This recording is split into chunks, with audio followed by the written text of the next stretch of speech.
In Maxed Out Chapter 2, there are a lot of intricate backgrounds that feature instruments and store-wide shots. For example, like this right here, where there is a guitar wall. It can also be seen on page 4 right here with all the guitars, and many more as well, even on the following page, more guitars. So how did I do this? Well, let's take a closer look. Oftentimes, it can take 1 to 2 full days of work to finish one of these backgrounds, but they're not hand-drawn. They're actually converted photos or 3D assets that get polished up. For example, with the guitars, you can see I actually have a whole folder dedicated to all the instruments and different types of equipment that I use. So for example, if we take this Strat and drag it in, Clip Studio will now load this 3D asset for us. We right click on our guitar layer and we go to convert to lines and tones. This is going to transform it into a raster layer. Depending on the size, the values change quite significantly. I think in the actual manga, I used these settings that you're seeing on the screen right now. It's going to take a minute, but you'll see it now created a raster layer for us with this guitars. Now I like to combine all of these layers, so it's just one layer, nice and simple. So to make the store feel a little bit more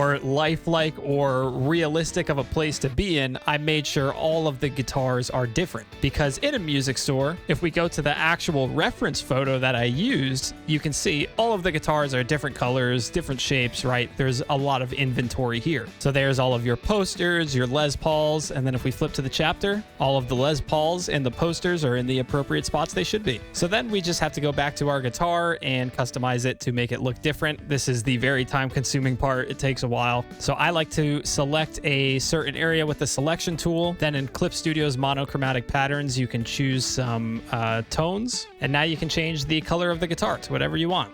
Now this is where things get really, really time consuming, adding lots of detail to these guitars. So taking quite a thick brush, like a 25, and just going through and adding little lines on the edge, emphasizing the exterior, things like that. And after about 5 hours of doing that, you get what these guitars look like right here. Very accurately placed instruments in the store to kind of more resemble what it would be like to be in a music store.